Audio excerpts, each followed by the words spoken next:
Let's bring in Balpreet Singh, legal counsel spokesperson for the World Sikh Organization. Balpreet, good to see you. Appreciate your time. Your thoughts on what's going on here? I think it's a lot of drama, to be honest. India is known for its irrational responses to these sort of things.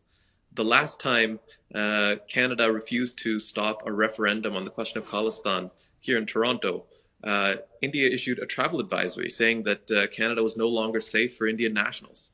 So now we see these protests, which are, if anyone's familiar with South Asia and particularly India, they'll know that you can buy these sort of mob protesters for just a few dollars a day. So, I mean, the protests don't really mean much except for optics.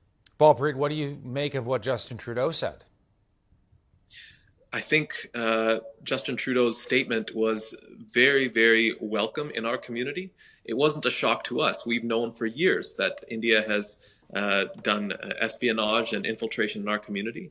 But for Canadians to find out, that's significant because there's been a lot of gaslighting. People, have this image of India as the world's largest democracy. What they don't know is that India has been trending towards authoritarianism for many years now. There is a right-wing Hindutva government there that is imposing a Hindu identity and the Hindi language on all residents. And even in the Press Freedoms Index, they're 161 out of 180 countries. That's below Afghanistan. So things are very bleak for minorities in India right now. Balpreet, what about this idea of Indian intelligence operatives operating in Canada? This is an open secret. In fact, in the 80s, a lot of these agents actually went back to India and wrote books about their activities in the Sikh community. They wrote about how they infiltrated Sikh places of worship, how they bought media outlets, how they bought moles, and that's never stopped. In fact, the funding has increased. So I was actually quite pleased to see a report today about a report by the ICOP about an Indian, not one, but multiple Indian spy networks targeting Sikhs in Vancouver. So these sort of things are going to continue to come out, and I think we're looking at the tip of the iceberg. But Indian interference in Canada is a very, very prolific topic, and it goes back, like I said, decades. You're very familiar with this issue, but a lot of people in our country are just, hearing about this sort of thing for the first time. Can you explain to us, from your perspective anyway, why this man would have been targeted potentially by India? So Hardeep Singh Nijjar was the president of the largest Sikh Gurdwara in Canada. And he was also a very vocal supporter of Khalistan. So Khalistan is a sovereign Sikh state. Sikhs had an empire in Punjab until 1849. The British annexed that empire in 1849, and when they left in 1947, they created two bodies, Pakistan and India.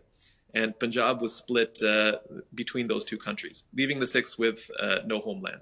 So many Sikhs would like to see a country where they can live freely. And he was very vocal about this. And anyone that talks about Khalistan is a target for India.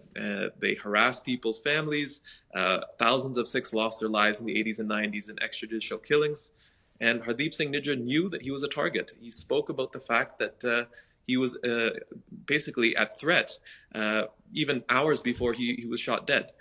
In fact, he was the third prominent Khalistan leader to lose his life in the weeks from April to June. So it was kind of understood that India was actively targeting Sikh activists. And India accusing him of being a separatist, of being a terrorist. He was actually accused of running a terror training camp in Hope, BC in 2016.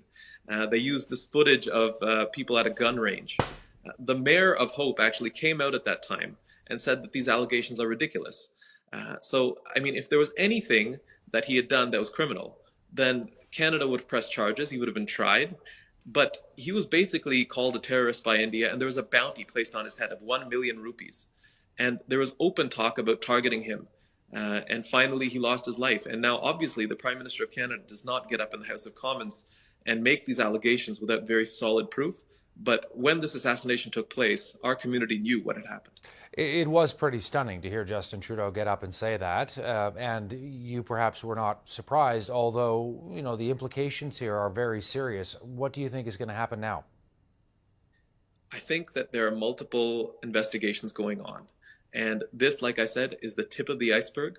There have been very serious incidents that have taken place in the Sikh community that are attributed to Indian espionage and intelligence. And I think over the next few weeks and months, as these investigations continue, Canadians are going to be shocked by the revelations that come forward.